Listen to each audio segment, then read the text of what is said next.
Halo pemirsa, berjumpa kembali bersama saya Vinda Sela yang akan menemani Anda selama 30 menit ke depan dalam program Davika News. Sajian berita, update, dan terpercaya.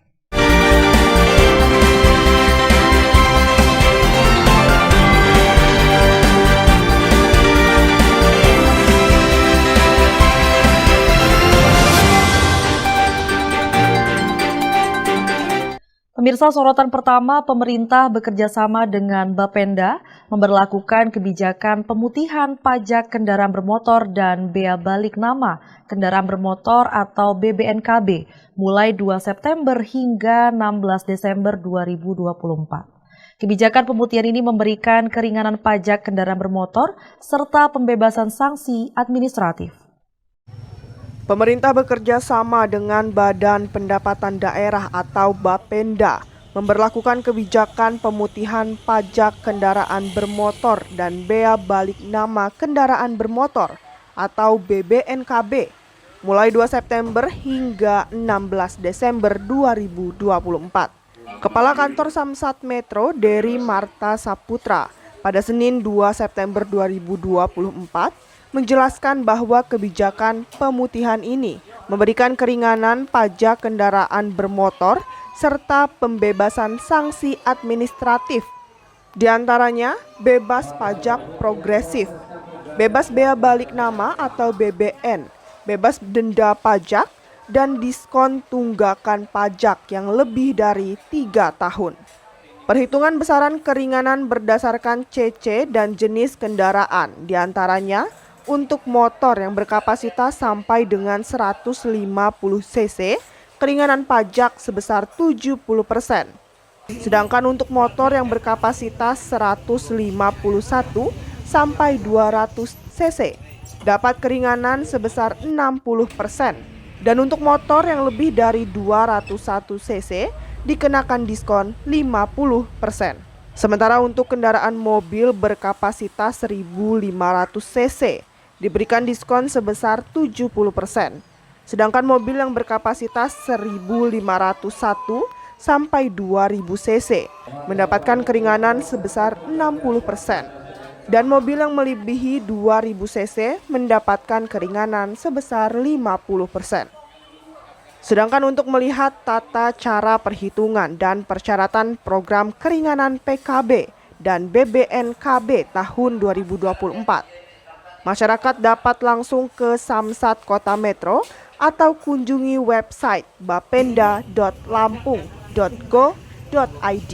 Kalau untuk di Provinsi Lampung sendiri, program keringanan pembayaran pajak ini dimulai hari ini, hari Senin, tanggal 2 September 2024 dan berakhir sampai dengan tanggal 16 Desember 2024. Adapun materi dari keringanan pajak ini terdiri dari 4 item.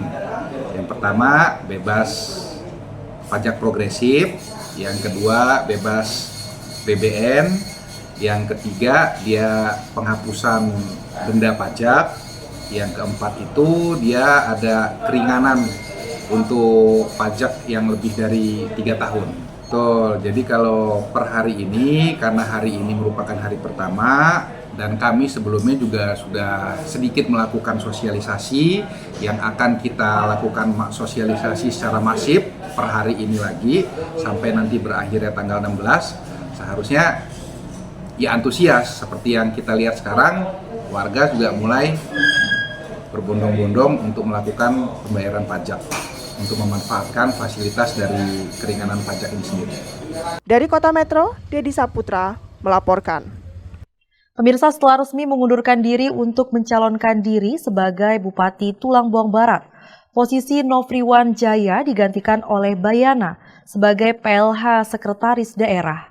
Sertijab ini berlangsung dengan hikmat dan penuh suasana kekeluargaan di ruang rapat PJ Bupati Tulang Buang Barat pada Selasa 3 September 2024. Demi mengikuti Pilkada 2024, bakal calon Bupati dan Wakil Bupati Tulang Bawang Barat ini rela meninggalkan karir mereka sebagai pejabat publik. Keduanya adalah pasangan Nofriwan Jaya dan Nadir Syah.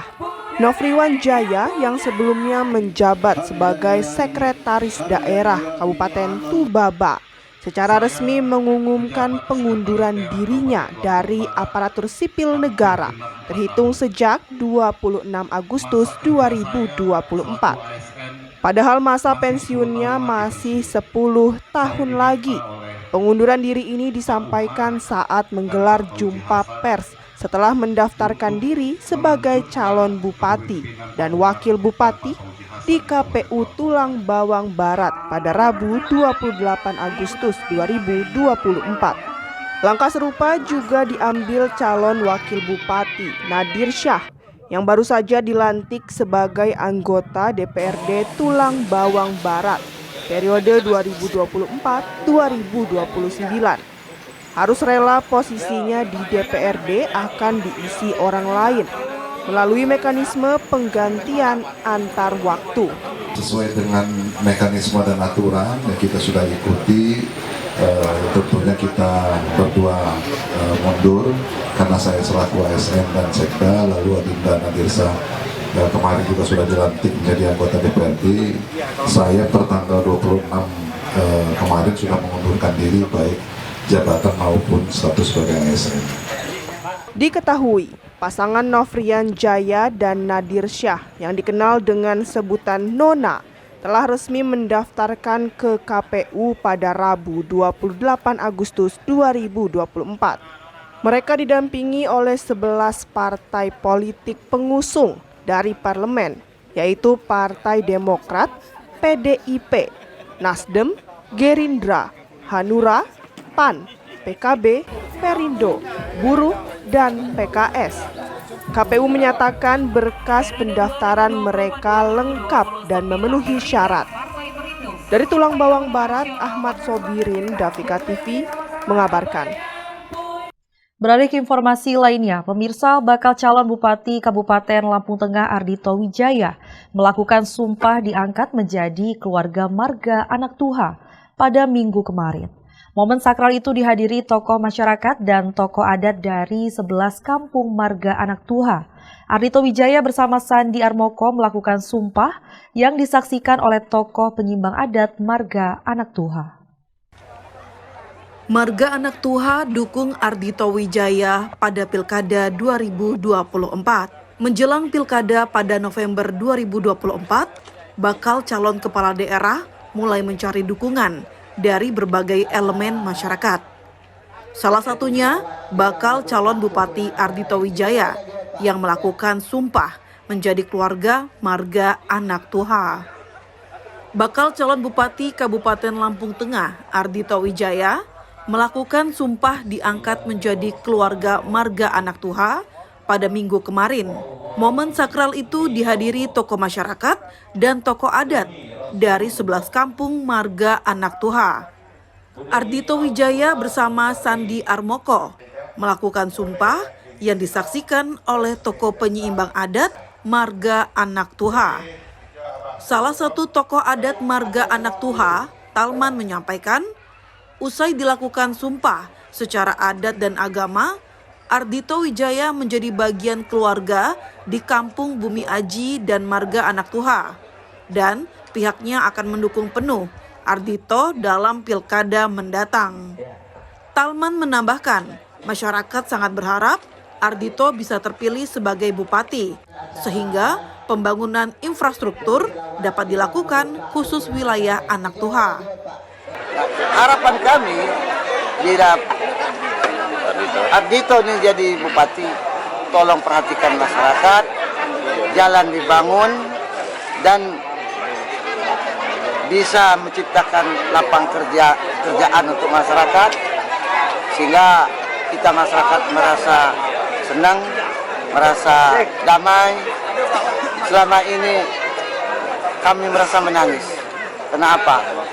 Kita nggak ada perhatian dari pemerintah selama ini, di khususnya di marga anak Tuha sampai di Selagawina.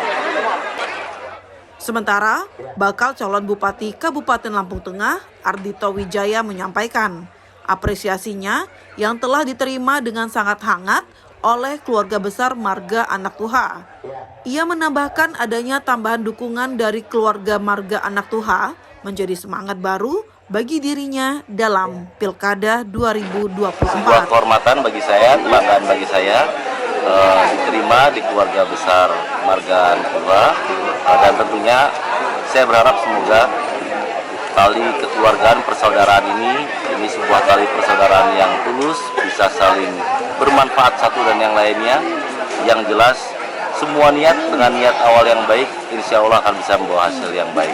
Tiap dukungan awal dari keluarga akan membawa sebuah semangat yang baru, dan hari ini saya mendapatkan sebuah imbus tenaga semangat yang luar biasa. Tetap bersama kami setelah jeda yang berikut ini.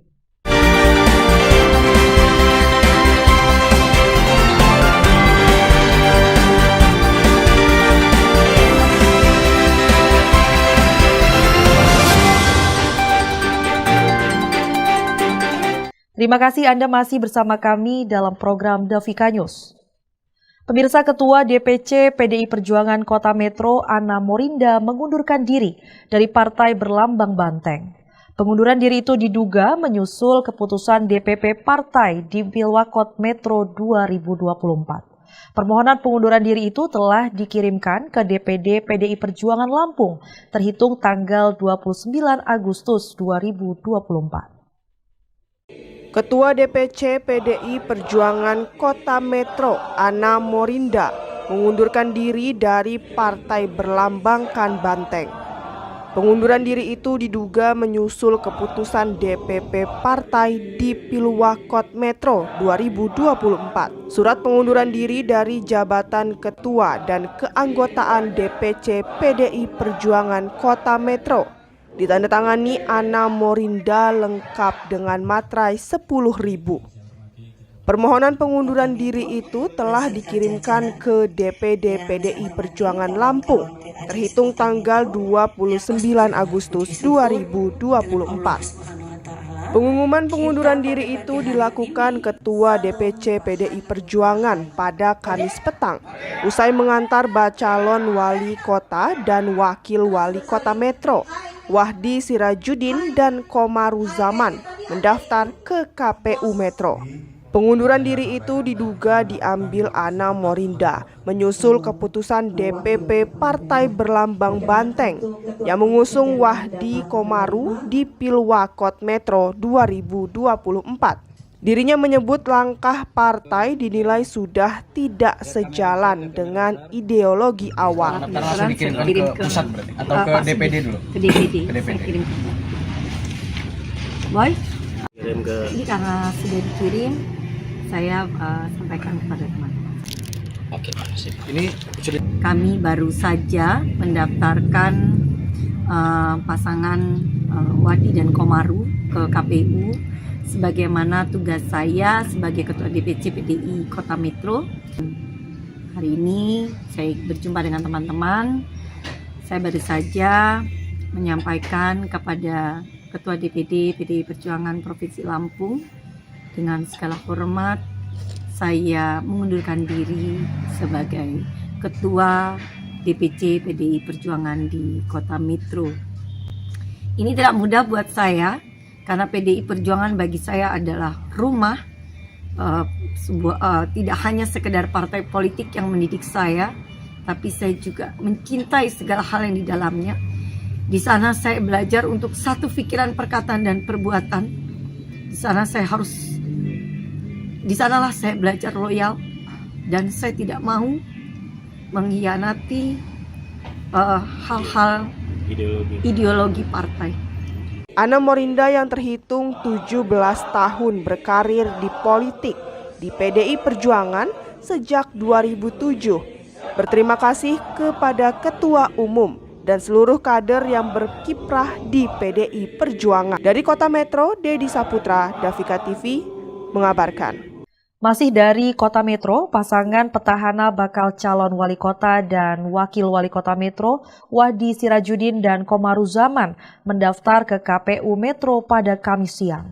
Pasangan yang periode sebelumnya terpilih lewat jalur independen itu kini diusung oleh 17 partai politik peserta pemilu yang terdiri dari 6 partai pemilik mayoritas suara di DPRD Metro dengan jumlah 23 dari 25 kursi serta 11 partai politik non-parlemen. Pasangan petahana bakal calon wali kota dan wakil wali kota Metro, Wahdi Sirajuddin dan Komaru Zaman, daftar ke KPU Metro pada Kamis siang. Pasangan yang periode sebelumnya terpilih lewat jalur independen itu kini diusung 17 parpol serta pemilu. Bakal calon kepala daerah atau balon kada, wali kota dan wakil wali kota Metro, Wahdi Sirajuddin Komaru Zaman, daftar ke KPU Metro pada Kamis siang sekitar pukul 15 waktu Indonesia bagian Barat. Pasangan petahana itu dikawal ratusan simpatisan dan pendukung dari 17 parpol pengusung, terdiri dari 6 partai pemilik mayoritas suara di DPRD Metro dengan jumlah 23 dari 25 kursi serta 11 parpol non-parlemen. Kedatangan Wahdi Komaru didampingi struktur pengurus partai pengusung disambut sejumlah atraksi tari-tarian tradisional, kesenian reog, dance modern, dan alat musik tabuh asal Sumatera Barat. Wahdi Komaru kembali mencalonkan diri setelah periode sebelumnya di Pilkada 2020 terpilih lewat jalur independen alias non-partai atau perorangan. Jika terpilih, pasangan Wahdi Komaru berkomitmen melanjutkan program yang telah berjalan dengan menyelaraskan program pusat, termasuk makan siang gratis. Alhamdulillah, partai pendukung parlemen dan 11 partai pendukung non-parlemen. Insya Allah tentu bersama dengan masyarakat kita akan mengajak semua masyarakat untuk bersama-sama mendoakan, mendukung dan mencoblos Waru. Kalau kami ini anak Metro yang lahir di Metro, tentu tanah inilah yang memilihkan kami, Allah Subhanahu wa Ta'ala. Program layanan dasar tentu menjadi prioritas. Jadi pemerintah tentu ingin semua daerah, termasuk program-program di pusat. Salah satunya adalah program sumber daya manusia, ya, dengan makan siang tersebut. Dari Kota Metro, Dedi Saputra, Davika TV mengabarkan. Pemirsa, usai viral, rumah satu keluarga nyaris ambruk di Kecamatan Padang Ratu dibongkar oleh masyarakat setempat. Bedah rumah tersebut dilakukan atas inisiatif dari Babin Kamtibmas dan penggiat sosial serta swadaya masyarakat setempat. Salah satu warga kampung Karangtanjung bersyukur karena gubuk yang ia tinggali bersama keluarga sejak 2009 tersebut telah diperbaiki. Usai viral, rumah satu keluarga nyaris ambruk di Kecamatan Padang Ratu dibongkar oleh masyarakat setempat. Bedah rumah inisiatif dari Babin Kamtibmas dan penggiat sosial serta swadaya masyarakat setempat. Rumah warga nyaris ambruk di Kampung Karangtanjung, Kecamatan Padang Ratu, akhirnya dibongkar oleh masyarakat pada Minggu kemarin. Rumah Nur Yasin dibongkar dengan swadaya yang digagas oleh Babin Kamtibmas bekerjasama dengan penggiat sosial, mahasiswa, pemerintah kampung dan juga masyarakat setempat. Terlihat puluhan masyarakatnya antusias gotong royong melakukan bedah rumah yang sebelum viral karena gubuk yang ditinggali oleh Nur Yasin dan istri beserta 2 orang anaknya kondisinya memprihatinkan dan nyaris ambruk. Dalam kesempatan itu, istri dari Babin Kamtibmas, Bribka Leonardo, yang berprofesi sebagai bidan desa Sukanegara, Kecamatan Bangunrejo, memberikan pemeriksaan kesehatan gratis kepada sejumlah lansia di kampung setempat. Babin Kamtibmas Polsek Bangunrejo, Bribka Leonardo, menyampaikan bakti sosial dilakukan bersama sejumlah pihak, melakukan bedah rumah keluarga Nur Yasin dan memberikan pengobatan gratis kepada lansia kampung setempat. Leo berharap bakti sosial dapat terus dilakukan bersama semua pihak dan elemen masyarakat. Kita Polri bersama kawan-kawan mahasiswa yang terhimpun dari Himpunan Mahasiswa Lampung Tengah bersama dengan tenaga kesehatan yang berasal dari ambulan siaga Babinkamtibmas melaksanakan bakti kesehatan untuk lansia di seputaran lokasi bedah rumah, dan kemudian kita juga berkolaborasi dengan relawan Sinergi Kebaikan. Kegiatan hari ini kita melaksanakan bedah rumah milik Bapak Nur Yasin di Kampung Karangtanjung, Kecamatan Padang Ratu. Harapan ke depan untuk kegiatan sosial ini kita bisa lebih menggalakkan lagi untuk peduli sesama di seluruh elemen. Nur Yasin, warga Kampung Karangtanjung, tak kuasa mengucap syukur karena gubuk yang ia tinggali bersama keluarga sejak 2009 lalu akhirnya diperbaiki. Ia merasa bahagia karena masih ada yang peduli dengan rakyat kecil seperti keluarganya. Takut bocor, kalau hujan angin tembus kayak mau roboh gitu, Pak. Oh, jadi pindahnya kemana kalau hujan-hujan gitu? Tempat ibu. Sama anak-anak juga. Iya, saya semua. Bocor juga berarti itu, Pak. Bocor, Pak. Tembus sampai basah.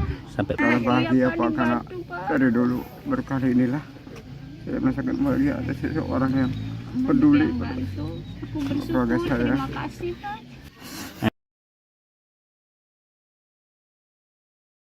Tetap bersama kami setelah jeda yang berikut ini.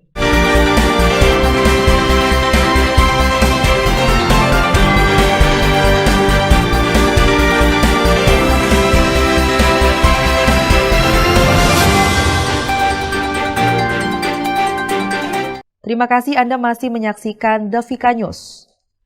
Pemirsa, pasangan calon Bupati dan Wakil Bupati Lampung Selatan Radityo Egi Pratama dan Syaiful Anwar mendaftar ke KPU Lampung Selatan pada Rabu 28 Agustus 2024 siang. Pasangan Egi Syaiful ini diusung oleh sejumlah partai. Tak hanya itu, ada 6 partai non-parlemen yang juga mengusung Egi Syaiful pada kontestasi Pilkada 2024. Pasangan calon Bupati dan Wakil Bupati Lampung Selatan Radityo Egi Pratama dan Syaiful Anwar mendaftar ke KPU Lampung Selatan pada Rabu 28 Agustus 2024 siang pukul 11 waktu Indonesia bagian Barat. Pasangan Egi Syaiful ini diusung oleh partai yakni PAN, Gerindra, Golkar, Demokrat, Nasdem, dan PKB. Tak hanya itu, ada 6 partai non-parlemen lainnya seperti PPP, PSI, Gelora, Garuda, Buruh, hingga Umat mengusung Egi Syaiful pada kontestasi Pilkada 2024. Dengan dukungan Kim Plus, Egi yakin dapat mengantongi suara hingga 77%. Egi menyampaikan pesan ayahnya yakni Ketua Umum PAN sekaligus Menteri Perdagangan Zulkifli Hasan untuk selalu mengayomi masyarakat. Beberapa program kerjanya yakni perbaikan infrastruktur jalan, pendidikan, hingga pemberantasan korupsi. Tentu yang pertama PAN, kedua Gerindra, ketiga PKB, keempat Nasdem, kelima Golkar, keenam Demokrat, 7 ada PSI, ke-8 ada P3, 9 ada Gelora, 10 ada Garuda, kemudian 11 ada Partai Buruh, 12 Partai Umat. Lagi berapa? Ya, kalau dilihat kan ini koalisi gemuk nih, Mas Egi. Target suara nanti berapa persen? Insya Allah 77%. Sementara itu, Ketua KPU Lampung Selatan Ansurasta Razak menyampaikan berkas pendaftaran pasangan Egi Syaiful telah lengkap. Namun, KPU masih akan melakukan pengecekan administrasi sebelum memasuki tahapan penetapan pencalonan. Mendaftar bakal pasangan calon Egi dengan Syaiful. Dan alhamdulillah prosesnya berjalan dengan lancar. Berkas lengkap? Berkas dinyatakan lengkap dan ada. Selanjutnya prosesnya apa, Ketua? Prosesnya nanti akan dilakukan penelitian administrasi setelah setelah selesai tahapan pendaftaran, kemudian akan dilakukan penelitian administrasi dan kemudian akan dilakukan penyampaian atau pemberitahuan terhadap berkas yang dilakukan verifikasi dan penelitian. Dari Lampung Selatan, Jupri, Davika TV mengabarkan. Dari Kabupaten Waikanan, Bupati Raden Adipati Surya bersama Kapolres dan Dandim 0427 Waikanan memimpin apel gelar pasukan operasi Mantap Praja Krakatau tahun 2024 di lapangan Korpri pemerintah kabupaten setempat. Apel besar yang diikuti Polri, TNI, Satpol PP beserta perangkat keamanan lainnya tersebut dalam rangka pengamanan pemilihan kepala daerah tahun 2024. Bupati Raden Adipati Surya bersama Kapolres dan Dandim 0427 Waikanan memimpin apel gelar pasukan operasi Mantap Praja Krakatau tahun 2024 di lapangan Kopri, Pemkab setempat. Apel besar yang diikuti Polri, TNI, Satpol PP beserta perangkat keamanan lainnya ini dalam rangka pengamanan pemilihan kepala daerah tahun 2024. Kegiatan ini sebagai salah satu bentuk kesiapan dan komitmen bersama dalam menghadapi tugas besar yang telah diamanahkan kepada semua jajaran dalam mengawal proses berdemokrasi, khususnya pemilihan bupati dan wakil bupati tahun 2024. Dari data KPU Waikanan menunjukkan bahwa sejumlah DPS untuk Pilkada 2024 total keseluruhan mencapai 346.322 orang. Dengan jumlah TPS yang akan digunakan adalah sebanyak 711 TPS. Angka ini menggambarkan betapa pentingnya koordinasi yang solid antar berbagai pihak untuk memastikan setiap proses pemungutan suara dapat berjalan dengan lancar dan juga aman. Adipati mengajak pihak terkait untuk memperkuat sinergi, baik antara TNI, Polri, KPU, Bawaslu, serta semua pihak untuk menciptakan suasana yang kondusif dan juga aman bagi seluruh pemilih. Selain itu, pada apel tersebut, Bupati Adipati juga berpesan kepada seluruh jajaran TNI, Polri, ASN agar menjaga netralitas, tidak ikut dalam politik praktis, dan tidak memihak kepada pasangan calon bupati dan calon wakil bupati sesuai dengan ketentuan perundangan. Adipati juga berpesan kepada anggota TNI, Polri, dan Gakumdu segera dan terus kenali, cari, temukan, dan netralisir segala potensi kerawanan pemilu dan kampanye hitam yang semakin banyak tersebar saat ini. Adipati juga mengajak masyarakat untuk menggunakan hak pilihnya pada tanggal 27 November 2024 nanti dan ikut serta mengampanyekan kepada masyarakat untuk tidak menggunakan politik identitas. Ini kita melakukan gelar apel Mantap Praja dalam rangka pengamanan pemilihan kepala daerah 27 November tahun 2024, baik untuk pemilihan gubernur dan pemilihan bupati dan bupati. Hari ini kita melaksanakan gelar pasukan. Jadi kita mau lihat kesiapan kita dalam pengamanan pemilihan kepala daerah tahun 2024. Jadi kita lihat beberapa pasukan sudah disampaikan. Tadi ada pasukan dari TNI, ada pasukan dari Polri, kemudian nanti kita juga akan membantu juga Pol PP dan sebagainya, kemudian kesehatan segala macam. Saya lihat sih kesiapan kita di Kabupaten Waikanan, insya Allah kita siap. Dan nggak ada pilihan buat kita di Waikanan ini untuk tidak mensukseskan pemilihan kepala daerah. Pesan saya adalah yang pertama, tentu mari kita jaga persatuan dan kesatuan kita. Kalaupun ada beda pilihan, itu hal yang biasa. Tapi persatuan dan kesatuan itu yang paling utama. Kedua, datang ke TPS pada saat 27 November tahun 2024 nanti bagi para seluruh masyarakat itu tadi. Yang ketiga, baik buruknya pemilihan kepala daerah ini tergantung dengan satu adalah kita pemerintah daerah, kemudian jajaran Forkopimda, kedua ini adalah penyelenggara dan pengawas, yang ketiga masyarakat, yang keempat adalah paslon. Kalau kita semua ini bisa jaga semua kondisi dunia ini, akan aman nantinya. Itu mungkin. Dari Waikanan, Jaka Anggeri, Davika TV mengabarkan.